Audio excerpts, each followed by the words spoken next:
Hey there, horror lovers. I'm trying to hit 1,000 before the year ends, and you can help. If you love creepy stories, hit subscribe. It means the world to me.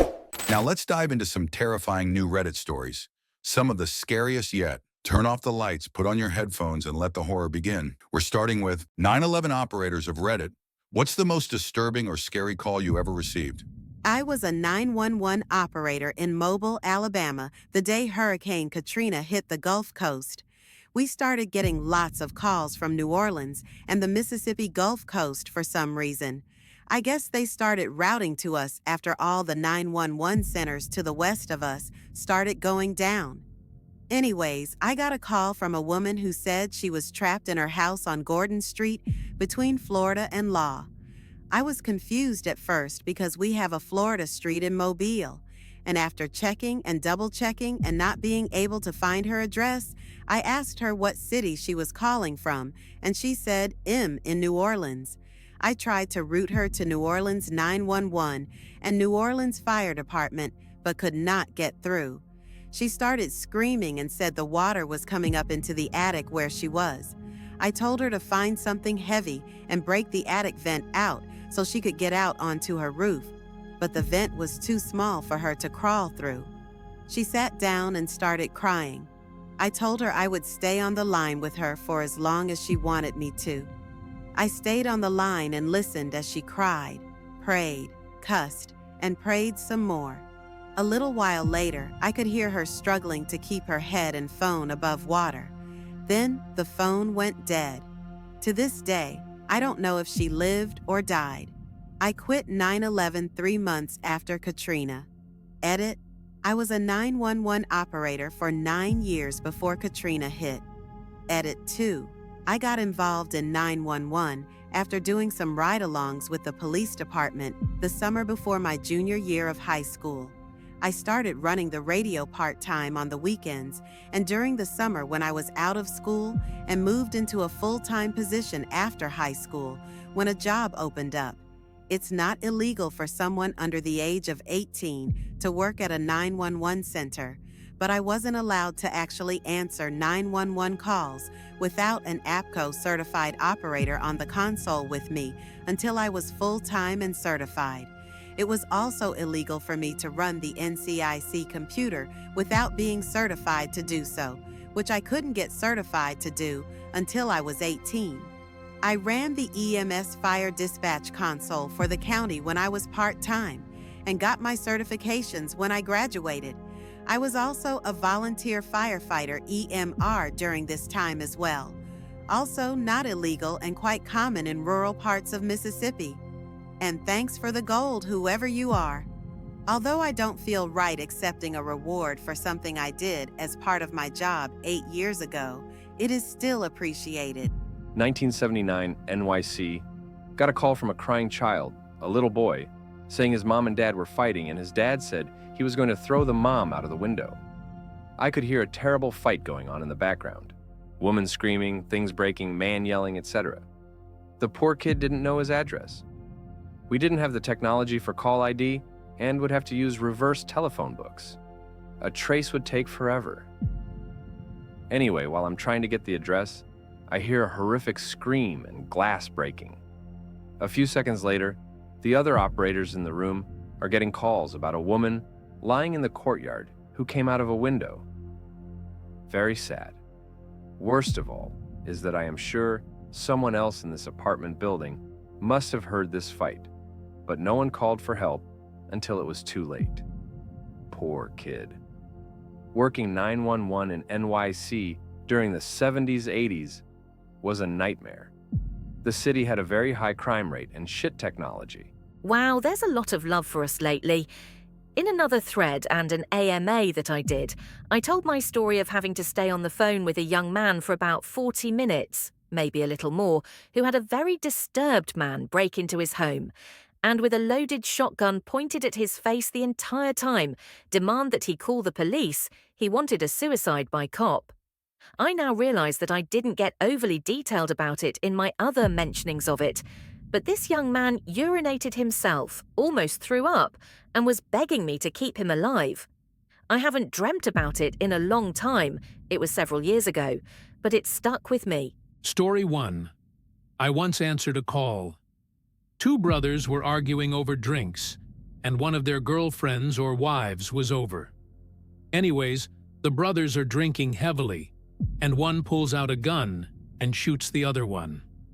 When I received the call, I can barely get the guy's address over him screaming to send the paramedics. He keeps shouting, "Where the fuck are they?" While I am trying to stay calm and give CPR instructions and tell him to tell the female there to stop the bleeding. Firm pressure on the wound. Furthermore, medical cannot go in on scene until police have secured the firearm.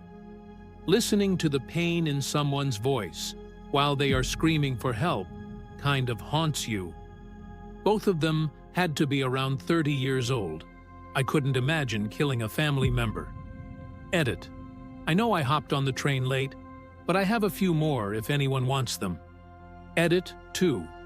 Sorry, I was actually studying for finals. But here are some more. Story 2. So the next one I got, it was later at night, probably around 11:30 p.m. A female calls me screaming. She was yelling, "I'm burning!" So I told her to stop, drop, and roll, and once the flames were out, I told her to turn on the hose and put cool water on it until the paramedic got there. Once she was a little calmer, I was able to learn more about what happened. So she had been drinking with her boyfriend, and he got depressed, and decided tonight was the night he was going to commit suicide and kill his girlfriend. So in his intoxicated state, he found a gas can and started dumping it on himself and his girlfriend, and lit them both on fire. It also managed to catch the house fence yard on fire. Both of them survived. He got the worst of the burns. The house and fence had minimal damage. Story 3. This one was probably the hardest call I've ever taken. The phone rings, and there is a little girl, 8 to 10 years old. She is crying. Daddy is dead. I can't calm her down at all. She keeps crying on the line. And in the background, I can also hear two other small girls crying. I was watching our call logs, and more calls are coming in. The same are for gunshots fired. What had happened is 3 guys had decided to break into a house and thought it was empty. So they rang the doorbell to make sure. The dad startled them, and they shot him. So the mother runs out to see what happened, and she got shot as well. The guys took off, leaving the 3 girls aged 8 to 12 to call 911. We are not allowed to disconnect a phone until police or EMS are on scene. So my heart was breaking for a small family that had lost both parents in one sad accident.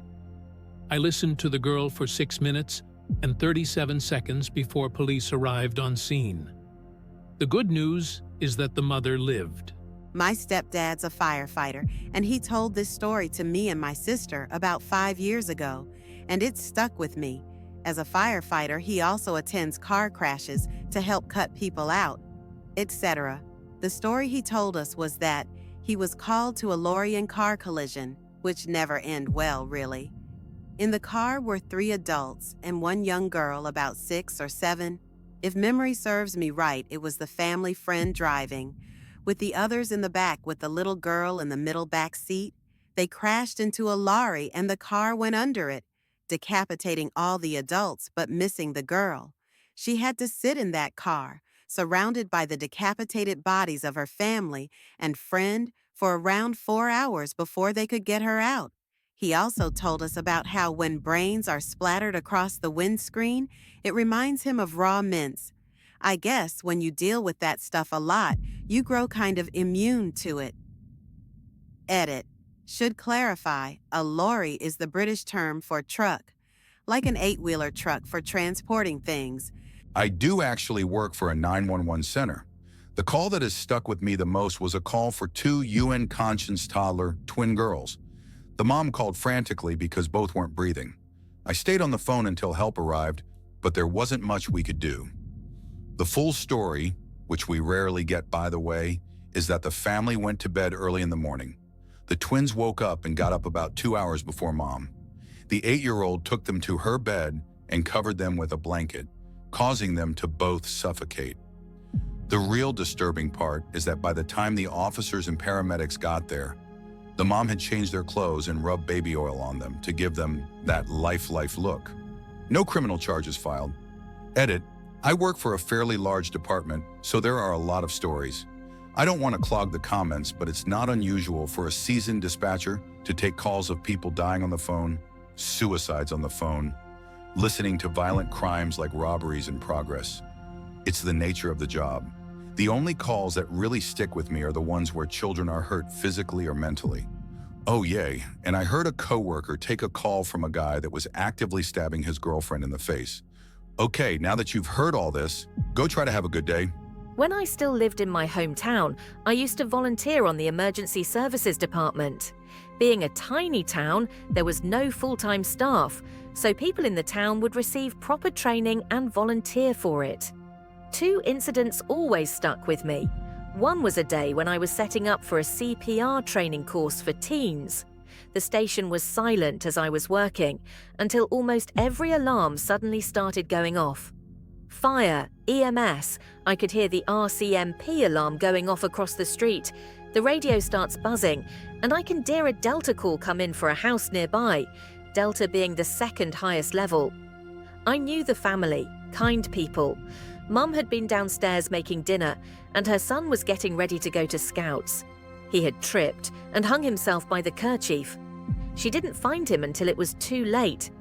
I remember standing in front of the radio in horror as I could hear her screaming in the background of a radio call as one of the guys was radioing in that they were coming into the big city with a high priority call. My father is on both fire and EMS and was there. He said that all he could think the entire time was, "We left muddy footprints on their clean carpet." He called my mum in tears, asking her to hurry by and to vacuum it up before the family got home. The other is less tragic and more just nerve-wracking. Was driving in from school one day, radio goes off.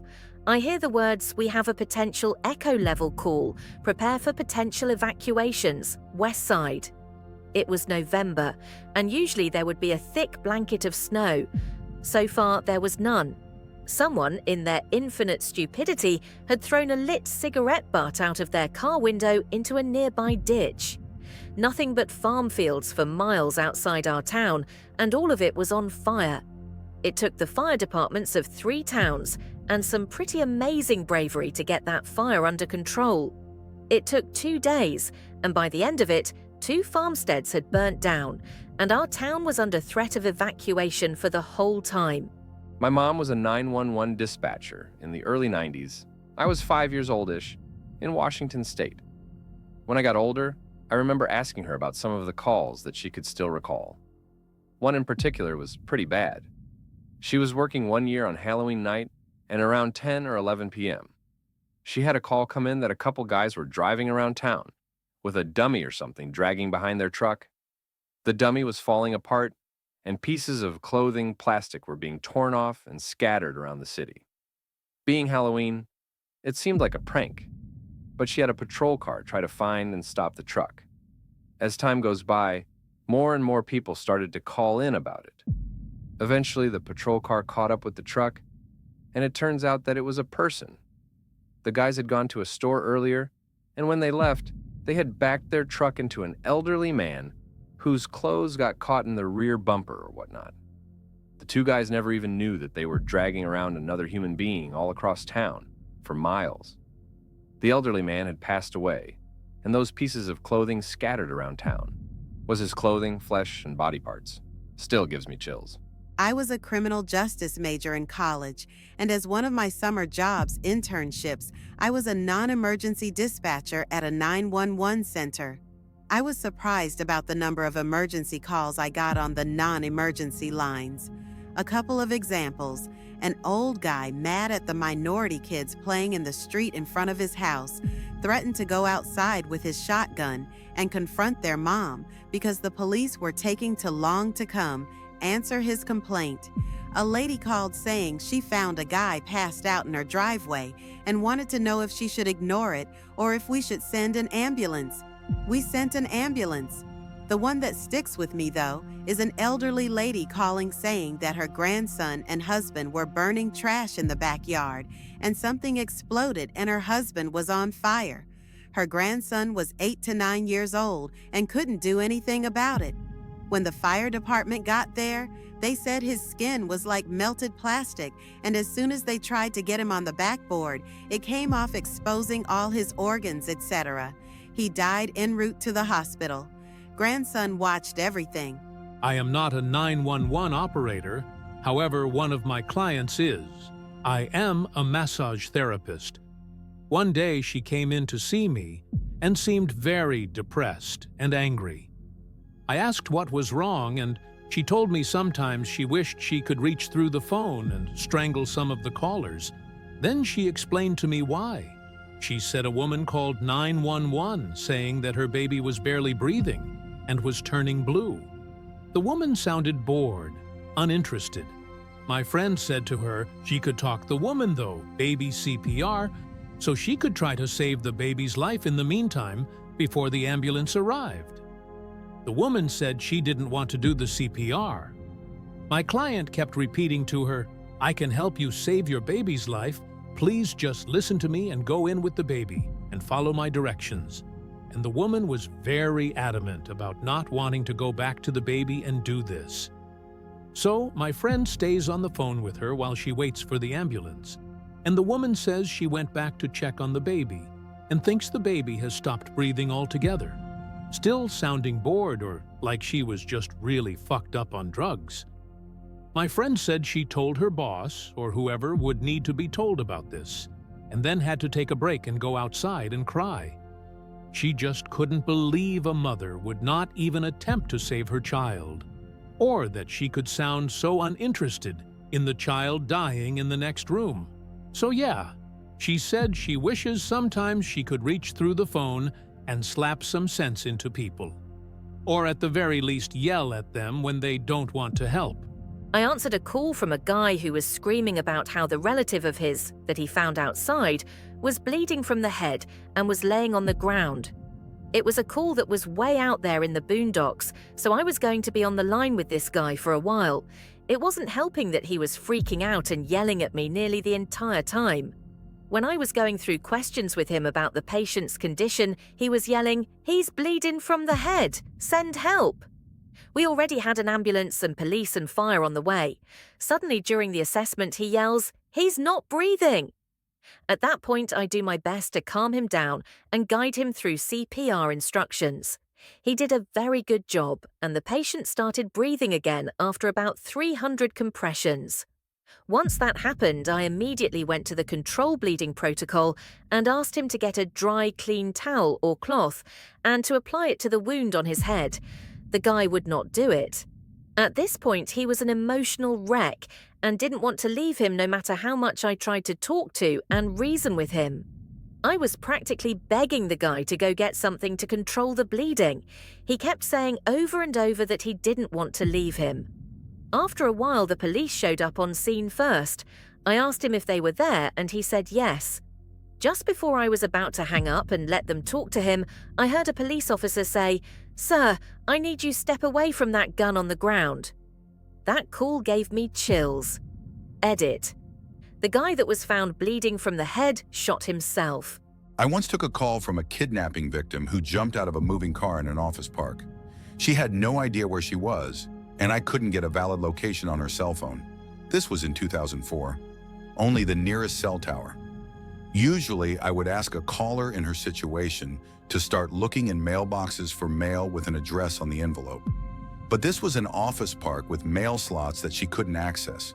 She was literally running for her life while I was on the phone with her, hiding behind dumpsters and bushes while the kidnappers patrolled the office park. The terror in her voice was gut-wrenching. She had already been beaten, and she was afraid that if they found her, they would kill her. After about 5 minutes of this terrifying call, she was finally able to find a business sign on one of the windows in the complex. I frantically searched for the business address, and the radio dispatcher aired the location, to which at least a dozen officers responded. They found the suspect vehicle pretty quickly, and a short foot chase ensued. K9 officer ended that in no time. The first officer to reach the caller ordered a victim's advocate because of the condition she was in. I had to take a few minutes off after that call. Wow, the murder one is harrowing. Reminds me of the one that I didn't see, but rather saw the investigation later a few hours after it happened. I was at my friend's house that night. He lived about 4 to 5 blocks away from me, so I walked there, heard the sirens whiz by at about 11:30 p.m. that night. We lived in a rougher part of the city, so we didn't really think much into it. Sirens are heard there all the time. I left at about 2 a.m. that night. I was walking to my street and noticed the roads are closed off.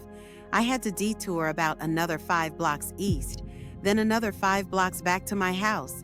A little curious, why would the police rope off such a large area? What the hell happened a couple of hours ago? I go to the top of my street where I can still see the lights flashing from the cop car in the intersection. I see a sheet covering what I think is a body. All I can remember thinking is, holy shit, someone got hit and died. Right at the top of my street, the same street I had to walk to in the morning to catch the bus to school. Work. I then look around, see another sheet there too. Shit. 2 people lost their lives, but what sticks out more is the boot that is just sitting there across the street. The sheet was on the other side of the street. The boot was on the side of the street closest to me. That this person got hit so hard, their boot flew off their feet. It's around winter time, so I am assuming they were tied relatively tight. Found out in the morning that this fellow was hit a block east of my street. 2 or more people were street racing from the rail tracks onto a straight stretch of road that equals to about a 1/4 mile. I also found out that it was only one person who was killed that night. He was hit so hard that he was split in half. One person stopped and was arrested, most likely the one that hit the person and was in shock about it. The other person was never caught. Although I can't easily find the article about the crash, I did find one about one of the accused going to trail for the charges, which describes what happened that night. What's the most horrifying real-life death you've heard about? I spent a career as fireman in a big city. About 15 years ago, we responded to a middle-of-the-night fire in the basement of an old triple-brick, 2-story single-family, balloon frame residence. On this particular weekend, the 9-year-old daughter was having a sleepover. 8 kids and the parents either got out or were pulled out by responders. But we couldn't find the daughter. All efforts on scene were directed to rescue operations, so the fire quickly advanced as firefighters searched throughout the pitch-black, hot-as-fuck structure. My partner and I were searching the 2nd floor, working solely on feel, and we could hear her screaming for help. "Okay, we hear you. We're coming. We got this." My partner and I were experienced. We'd made other rescues. We were professionals in our craft. But the 2nd floor layout didn't make any sense. Doors that could be felt but were sealed shut. Rooms longer than you would have expected, etc. We learned later that the entire 2nd floor has been remodeled, leaving some of the original design pieces in place, but extending rooms and modifying entrances. It was the hottest fire I've ever been in. With everyone, rightly, focused on more than a half-dozen rescues, the fire was left unchecked, and the thing was just ripping, running vertically through the pipe chases. Eventually, we didn't hear her screaming anymore. We stayed up on that floor well past when the chief wanted us out, throwing our shoulders into faux doors, trying to breach walls into the bathroom, etc., until finally we were out of air. We were outside, telling another crew where our search left off, when the roof collapsed into the 2nd floor. It was hours before we could recover her body. Over a career of fire and EMS, I've seen my share of terrible, tragic shit. You empathize, but you disassociate to a degree. You have to. If you didn't, you'd work one shift and never come back. So I learned not to carry too much horrific stuff with me. We did our best at everything we were called to. Sometimes it worked out. Sometimes it didn't. That has to be enough in this line of work. But that little girl screaming is one of the 5 to 7 calls that I still think about and can still hear. We did what we could, and we did a lot of good that night. But we failed her. People being walled up inside of a brick column or wall. The punishment is called immurement. Last one I heard of was a serial killer in the 1800s. They walled him inside the corner of a building. People said they could hear him screaming for mercy for a week before he fell silent. Imagine, inside a cold, damp, pitch-black chamber too cramped to stand up or sit down.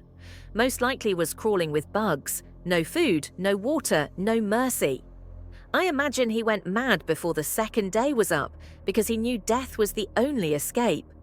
It has been brought to my attention that I had some details off. I had the date and days of torment off. He was screaming for 3 days, and it happened in early 1900s. Someone was kind enough to research it and put a link below. I told this story based purely on my own shoddy memory. I can barely remember a 3-item grocery list, so I thought I did okay. P. My mistake for any misinformation. I was coming home from baseball practice in high school, and when coming down my street, I see my neighbor across the street outside in the driveway crying. She was 6, and it was pouring. I asked her what was wrong, and all she said was, "Amy's in the closet." I said, "What?" Her parents weren't home, nor were mine. I didn't want to have her explain it, so I asked her to show me. We go in her room, and she's hanging in the closet with a noose around her neck, blood everywhere from slitting her throat and wrist. I picked her sister up as she was sobbing and held her, and called 911. I went to feel her pulse to make sure she didn't have one. I was 16, I had no idea what to do. We sat outside on the porch until the police came. I couldn't get a hold of their parents as I didn't have their phone numbers, and the youngest daughter didn't know. The mom and dad came home, and it was just awful. The scream the mom made will always haunt me, and obviously that whole scene will haunt me. It isn't as horrific as these stories are, but to me, this was just as bad. Guy I knew of flew himself and his family to Florida from the Midwest for a Christmas Disney trip in his personal plane. He was flying in some lower-seated clouds when his engine died. He tried a couple things to restart his engine, but couldn't get it to come back. When he came out of the clouds, he was over a forest with no way to glide somewhere to land and had to put it down in the trees and hope. The crash killed himself, his wife, and 2 of his 3 kids, except for his youngest daughter, who walked 2 miles barefoot in the late December snow to find help. But she survived. The horrific part of it to me, though, is that this guy's plane has 2 separate fuel tanks, one in the left wing and one in the right wing. The reason the engine died was because it was fuel-starved. The pilot had been flying on a single tank for the entire flight up until that point, but had another wing filled to the brim with fuel. He could have saved his family's lives as well as his own, and prevented his daughter's trauma if he would have just made sure to follow the checklists that pilots of that airframe practice religiously every day that they go fly. There was an old guy who lived down the road from me. He wasn't good on his feet, so only used the bottom half of his house. He went to go to bed one night, but fell in front of his old electric heater next to his bed in the living room and couldn't get up again. The poor bloke was cooked alive. When the paramedics turned up, they had to go into the garden to vomit. It was horrific, apparently. I only know this because a couple of family members went to see what was happening when an ambulance turned up at his house. I'm not sure who called it. They said it was truly awful. The guy survived for a while in the hospital with his injuries, but unfortunately passed. He must have been in front of the heater for hours, the poor bastard. When I was a kid, I pulled up behind the scenes of an accident where a car had swerved off the road and ran into a tree. The car was on fire, and all 3 passengers were burning. Not sure if dead on impact or just unconscious, but I saw arms hanging out the window. The fire department wasn't on scene, but the cops were. I used to drive by that tree every day for 10+ years and have that horrible flashback every time. I wrote about it in an English paper during college, and my teacher was like, "I think you have PTSD and need to talk with someone." I'd never considered that because it was a small town, and my parents were pretty anti-therapy growing up, so you never really talked about shit that changed you. They just cut that tree down last year, the burn scar on the bark never healed. The Itaewon incident on Halloween of last year. I was there that night, and I've never understood how people mistook bodies for mannequins until that night. My friends and I mentioned that we thought it might have been part of their Halloween events, until we realized what was actually going on. We had barely just escaped that alleyway and couldn't process any of it. It all happened so fast. Your brain protects you in crazy ways, and I can definitely recognize that I was experiencing extreme shock at the time, but it is absolutely traumatizing to think back on now. Still receiving counseling for it, and have avoided crowds entirely since then. Years ago, my grandfather was on a search and rescue team of a train crash. For a reason I can't recall, he wasn't allowed to report anyone as dead. He was there just to help find folks and get them help. He told me that he spoke with someone. "I found a body. We'll need someone to come and clean up." To which they replied, "You don't have the authority," or something to that effect, where he cut them off. His body is about 24 yards that way, and his head is another 3 past that, and went to go help someone else. I'm missing a lot of details, partially because he's no longer around to tell the story, and partially because he didn't like telling it. Went to North Korea on a guided tour. Was arrested at the airport when trying to leave the country. They said he tore down a propaganda poster. He was forced to confess to the crime, whether he committed it or not. He was sentenced to 15 years of hard labor. A year and a half later, he was sent home to the USA where he was in a vegetative state. He was able to breathe on his own and blink his eyes but couldn't communicate anything. It actually appears he had been in the condition since a month into his sentencing. Brain scans showed his brain was quite damaged. Doctors said it looked like it was damaged from oxygen deprivation. His body was actually in pretty good condition, even though he was bedridden in a vegetative state for a year. He died a week after returning home. Doctors think he had a heart attack, which caused the brain to be deprived of oxygen. What caused the heart attack? We'll probably never know.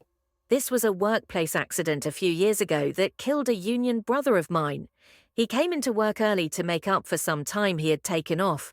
He was using a forklift to dump trash. He hopped off it to do something in front of the lift. The lift was still in gear and slowly crept forward and pinned him in between the dumpster and the lift. If he hadn't come in early, there would have been a ton of other people around, and he probably would have been fucked up but alive. The contractor I currently work for won't let anyone work a shift alone, and we don't just leave when the day is over. We all meet up, make sure everyone is accounted for, then go home.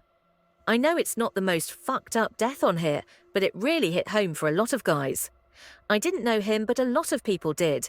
There is only about 1,500 people in my union, so when one person dies, a lot of people feel it.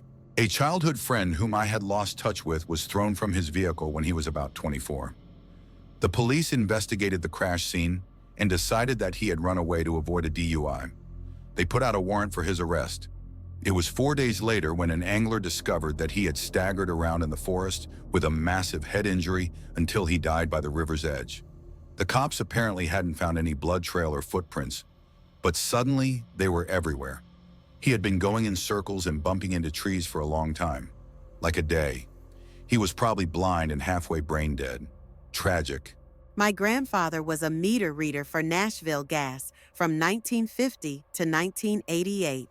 He was out on his route one day, got to a house, and knocked on the door. The meter was inside the kitchen. The house was one of those shotgun styles, so he could see the kitchen in the back. He yelled for the lady, but there was still no answer. He peered into the kitchen, and he could see the woman bent over, but she wasn't answering. He figured something was wrong, so he let himself in and walked to the kitchen. She was doing the laundry. The machine had these rollers you'd feed the clothes into to squeeze the water out. She must have fed her apron in with the wash, and it pulled her neck into the rollers. He said it was hard enough that it choked her to death and then started making her bleed out. The water in the machine was red. Her husband was out back mowing grass, none the wiser. 6-year-long battle with aggressive leukemia that was not responsive to treatment. It was painful from right before he was diagnosed, and the doctors said the form he had was fatal. My cousin still went for treatments, tried 3 trial ones to see if he could beat it. It only responded to one treatment by slowing down and making it take longer and more painful for the disease to progress. He knew he was dying and kept his spirits up, but had to watch as the rest of the family slowly realized it too. I was the last person to take a picture of him with his wife and kids, and that moment will never leave me. I cry every Easter thinking about Kenny, my best buddy cousin. My great-aunt never married and or had children. She was living upstairs from my grandmother apartment, her sister. My grandma passed away a few years ago, and she was the only close family she had left other than us. But we're all living in different cities, so we were still reaching out to her once in a while, so she wasn't feeling all alone, but not on a daily basis because my dad and his brothers all have their life and stuff. After a few months, the new downstairs neighbors who took my grandma's house noticed a weird smell, and at some point there was worms coming out of the airways. It was in the middle of a hot summer. From what we heard from medical staff, she fell down while getting out the bath and probably broke a hip, couldn't get up or call anyone, and just died there on the spot. The heat made it worse, and she was in a decomposed state when they found her. My own mother's death. She fell off a horse, had a silicone leak in one of her breast implants that caused an autoimmune reaction which turned into scleroderma. The scleroderma led to pulmonary fibrosis, which led to her eventually needing 15 liters of oxygen per hour, which led to heart failure. She passed away in March of 2022. It was a long, heartbreaking, brutal way to go. She dropped down to about 75 pounds, her fingers and toes clubbed from lack of oxygen, and she would just sit there with purple lips and gasp for air. In the last few weeks, she couldn't even walk across the room. As much as I miss her, I'm glad she's not suffering anymore. Jesus, this made me remember a story my father told me. Several years ago, when he was still a security guard, he would drive around the company's massive property, which included many public roads, unlit and unpaved. One day, around 11 p.m., he's driving in complete darkness when he and his partner see a parked car and a motorcycle to the side of the road. An accident. My dad parks his car and gets out. The first thing he sees is the driver standing outside his car speaking on the phone. The guy is complaining that he couldn't believe how damaged his car was and how much repair would cost. My father then sees the motorcycle's pilot. The man was lying on the ground, gasping in pain, unable to move as his knees bone is literally visible after his leg scraped the ground. His girlfriend was meters away. My father said her helmet had come off during the collision. Hair was missing, and you could see bits of her exposed brain from when her head hit the ground. Still, she was sitting there on the middle of the road, alive but unresponsive, making gurgling noises. My dad said she looked like a broken doll, sat with arms fallen to the sides and torn clothes, covered in blood oozing from her head. But that wasn't all. The driver had a wife and twin boys around 7 or 8 years old. They were also standing outside the car, simply watching the two people on the ground. According to my dad, the kids were so deep in shock, they were pale as ghosts, and their lips were blue. My dad approached the driver, asked if he had called an ambulance. The man said something to the effect of, "Fuck the ambulance. Can't you see how damaged my car is?"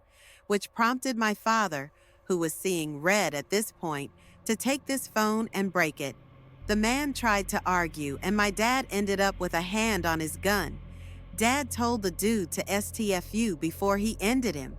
Them screamed at the wife to get the children behind the car so they didn't have to stare at the scene. Help was called. The couple from the motorcycle was taken to a hospital.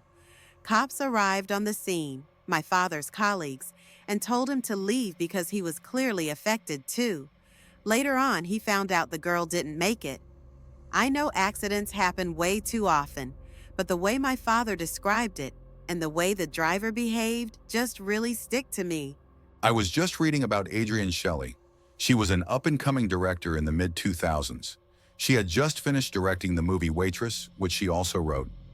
She was found in her office in New York. It was an apartment that she worked out of. Her husband didn't hear from her after dropping her off in the morning. He went to the apartment and found her hanging from the shower rod in the bathroom. The police thought it was a suicide, and her husband had to convince them that she would not kill herself. The person who killed her made it look like suicide. He gave 2 different stories about how she died. The police didn't believe the first story. He finally confessed to killing her after he tried to rob her. The 4 people who died in 2016 on the Thunder River Rapids ride at Dreamworld in Queensland, Australia. 2 rafts collided on the conveyor belt, causing one of them to flip into a vertical position. 2 riders were thrown underneath the raft and crushed to death, while the other 2 were thrown into the conveyor belt, where they were shredded and mangled to death like beef in a meat grinder. The survivors were the victims' children, who watched their parents die the most horrific death imaginable. The process of retrieving the bodies was so traumatic that many of the paramedics required counseling afterwards. That story will always stick with me. Recently heard a story of 2 semi-trucks that got into a head-on collision. It was so bad that the front of the trucks essentially fused together and couldn't be separated. One of the truckers fell into a coma, and when he woke up, he was panicking and asking the nurses and doctors what happened to the sedan. As far as everyone else knew, only the 2 trucks were involved in the wreck, but the trucker insisted there was a third car. Eventually, they go to the scrapyard where the wrecked trucks were and cut them in order to separate them. In between the 2 semis is a sedan with a family of 4 inside pancaked between the wreckage of the trucks. The Greyhound bus incident. On July 30th, 2008 in Manitoba, Canada, 22-year-old Tim McLean was riding a Greyhound bus along the Trans-Canada Highway. Tim fell asleep against the bus window with headphones on when Vince Lee, who had moved to sit next to him moments prior during a scheduled stop, pulled out a large knife and started stabbing Tim in the neck and chest. The bus quickly pulled over and all other passengers fled the bus. Attempts were made to rescue Tim, but Lee kept them away by slashing at them with his knife. As he was locked in the bus, he kept pacing back and forth between the front and back ends of the bus, each time taking another stab at Tim's neck until he ultimately decapitated him, after which he proceeded to hold and display Tim's decapitated head to the outside passengers before returning to Tim's body and cannibalizing part of his flesh.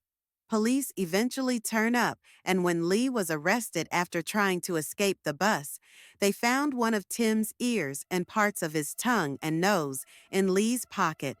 Both of Tim's eyes and parts of his heart were never recovered, presumably eaten by Lee. Where is Vince Lee now, you may ask? Well, he isn't in maximum security prison. He was deemed not criminally responsible for the incident after it was determined he was schizophrenic. He was transferred to a high-security mental health facility in Selkirk, Manitoba, but was later released under supervision in 2015. In February 2017, he was fully and completely discharged with no legal obligations or restrictions regarding his independent living. He is in no way being monitored, supervised, or looked after. Noon is making sure he is taking his medicine for his schizophrenia, and Noon is keeping an eye at where he is, where he goes, and what he does. He lives just as independently as you and me.